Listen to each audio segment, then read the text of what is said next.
Yo, what is going on, everyone? Welcome back to my channel, JenksTCG. Today we're going to be taking a look at the deck that I played for the Players Cup, which is ADP Zacian with Pokemon catchers. This build is extremely aggressive and plays no hand disruption, so basically I was going all in to just gust benched Pokemon and was fully expecting my ADP to get knocked out. So with that being said, let's get right into the deck and talk about my Players Cup run.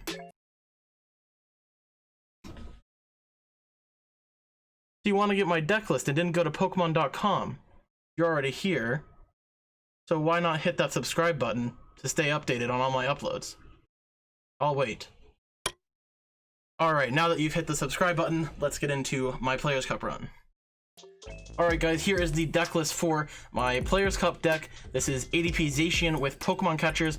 Not going to go too into depth on the Pokemon in the deck, as I've covered ADP twice on this channel already, but Alter Creation GX is that broken GX attack that allows you to take extra prizes and do extra damage for the rest of the game. Then we have Zacian with that Brave Blade attack, 3 mental energy, 230 damage, can't use it next turn, and the Intrepid Sword ability that's going to allow you to look at the top 3 cards of your deck and attach metal energy that you find there. So altogether, this deck is super powerful, and unlike the other Players Cup lists, I decided to play Jirachi with the Scoop Up Net engine, and in my testing, I found that to be pretty solid, but all the other ADP lists in the event opted for that Air Balloon package without Jirachi. So I did find that interesting, and I'm pretty sure I was the only person in the event playing Jirachi, so maybe I was crazy, I'm not really sure. But looking at the list, we got 3 copies of Quick Ball. We just wanted this list to be as consistent as possible while trying to fit all the other cards that we wanted in it, and I got help from Isaiah Bradner and Kenny Britton, Justin Mokari, and the rest of the crew on this list.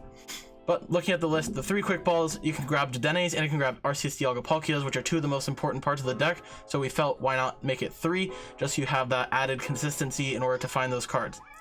We got 2 copies of Energy Spinner. This is pretty staple for ADP. It's going to allow you to search your deck for energies so that we can get those water energies going and then attach them for Alter Creation.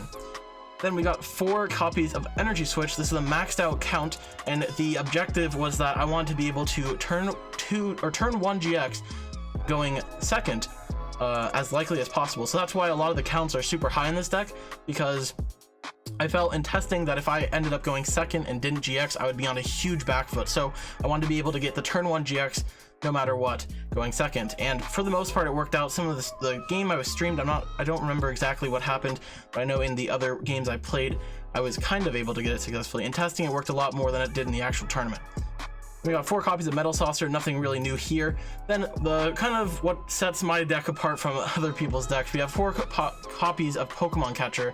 I actually played Pokemon Catcher in OCIC, and I don't know, I kind of just felt that the way the format was developing, if a VMAX like Eternatus is in the active and can knock out my ADP after I use Altered Creation, I'm then forced to power up Zacians and then gust the bench Pokemon. So the idea behind this was I could set up Zacians and use Pokemon Catcher instead of Boss's Order, and then use Professor's Research to draw more cards, basically just allowing me to draw and then gust versus gust and then just kind of hope that what I had in my hand was what I could work with. So that was kind of the idea behind for Pokemon Catchers. Very high risk, high reward. It worked extremely well in the first match, and the other matches, we'll talk about those later. It also worked quite a bit, and on stream I was able to like Stellar Wish play into the Pokemon Catcher where a Boss's Order wouldn't have gotten me that knockout. So the Pokemon Catcher actually did serve its purpose, and in testing it was really strong, and that's why it's in the deck. Basically just letting you go around whatever's in the active while being able to use a draw supporter. 4 copies of Quick Ball, consistency with those Cherish Balls. Then we got 3 copies of Scoop Up Net. This is just so that you can move the Jirachi. It's literally useless for everything else, but playing with that Jirachi engine, the 4 switch, 3 Scoop Up Net was kind of a part of the package. We got 4 copies of Switch, just once again with the Jirachis. Also you can switch between Zacians and the ADP, stuff like that.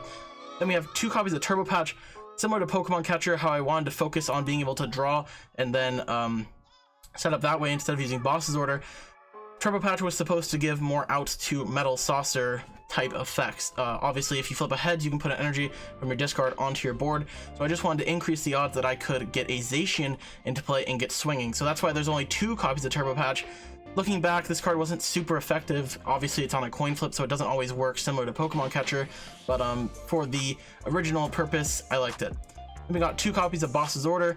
0 copies of Boss's Order would be actually terrible, so that's why I opted to have 2 in it. And then a lot of the other lists played 4, but since we played Pokemon Catcher, I don't need 4 Boss's Order. I could see this count going to 3, and I also wouldn't have minded Eldegoss during the tournament. We got 4 copies of Professor's Research, and as you'll notice, it's the only draw supporter in the deck, and no hand disruption, which looking back, I wish I kind of had, because if I just fell behind, I had really no way to get back into the game, and Reset Stamp is one of my favorite cards, so it's unfortunate that that was not in my deck choice, but the way that the deck was built, it was this aggressive, draw a ton of cards, Pokemon Catcher, gust up and win the game quickly kind of build. So I opted for just 4 research. I never found that Marnies were as useful as I wanted them to be, and that's why they didn't make it in the list. Then a last minute ad that was literally in the deck right as I was starting to submit. My friends were like, hey, we should play this card. It came from Michael Catron, so shout out to Michael for the idea. Cape of Toughness is super good in the mirror, and not in too many other spots, but the Cape of Toughness is going to allow you to not get knocked out by opposing Zacians in the ADP mirror if they have GX'd. So adding that 50 HP, your Zacians don't get KO'd by the opponent's Zacians that have used Altered Creation. If a Tool Scrapper was in the opponent's deck, then obviously the Cape of Toughness would be pretty useless, but I would either cut these 2 cards for Reset Stamps or for Big Charms, because Big Charms are super good on ADP and Dedenne, and I didn't really think about that. But yeah, the Cape of Toughness was good for its purpose on the Zacian, and there were a few times against the ADPs that I hit where it was nice to be able to checkmate with a Zacian V that had a Cape of Toughness on it, preventing the opponent from doing anything to it. Then rounding out the list, we have 8 copies of Metal Energy and 2 copies of Water Energy, which is pretty standard for a deck like this. And yeah, that's the list that I played. And overall, like I said, it's a very aggressive, I want to gust and then draw a bunch of cards set up, because I felt that it was just ineffective trying to attack into Eternatus's and Centiskorches, and in my testing, I found that I would Altered Creation and my ADP would just get instantly destroyed, so the only way to counteract that is to go around their attacker and knock out their bench Pokemon. Then talking about my Players' Cup experience overall, I think the tournament was extremely well ran for the Day 2 Top 16 bracket. The stream production was beautiful. Shout out to all the casters that casted the event. Everything about it was great. The Top 16 bracket ended up hitting Tim Bartels from Germany round 1.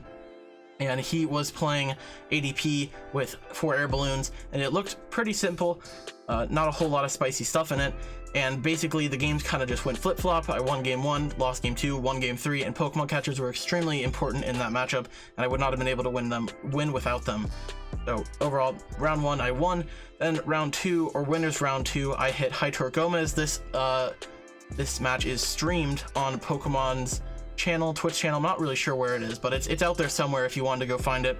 I'm super upset with this game because I took kind of an unnecessary risk, and instead of just attacking with my ADP, then powering up 2 Zacians and kind of having a checkmate board state, I ended up going for the aggressive play that would allow me to knock out his powered up Zacian with my Zacian, leaving him with a board state of 0. I don't know if I didn't realize he hadn't altered creations yet or not, because my ADP was going to get knocked out after that play. I'm not really sure why I took the risk, but I took the risk, which wasn't 100% wrong, and then I ended up getting an energy drought, literally just no energies. So I got super punished for discarding the water energy that was in my hand before the turn, and then ended up not finding any energy for pretty much the rest of that game, and got completely punished on my risky play.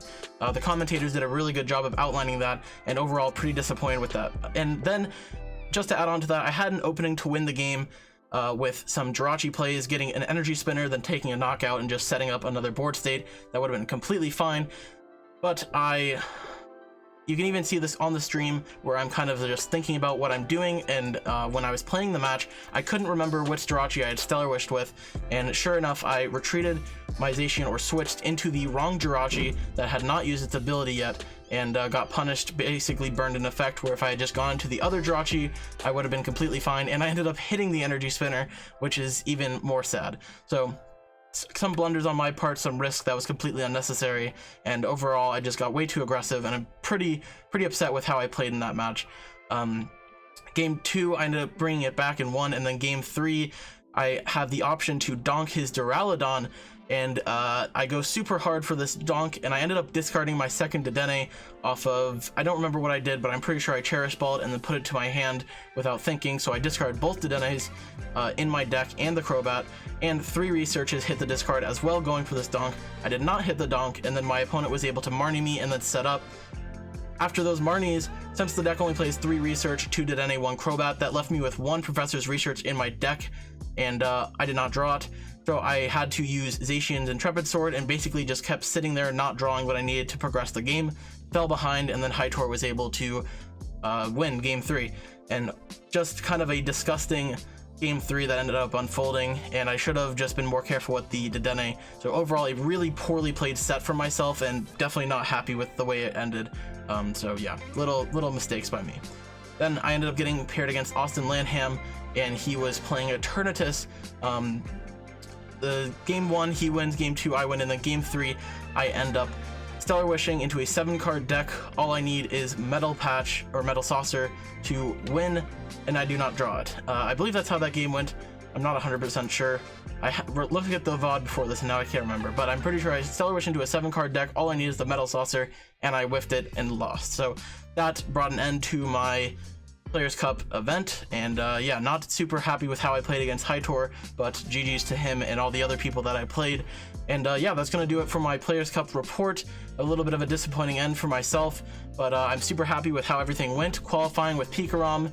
And yeah, so shout out to all the boys once again: Justin Bokari, Kenny Britton, Isaiah Bradner, Keanu Amini, Ricky Gao, Justin Kulas, everyone that helped me, and Brandon Salazar as well, get me to the Players Cup Finals. This is the deck list that I played. I'm pretty happy with the deck list overall, and yeah, it was a great event, and I'm hoping that we will get some more.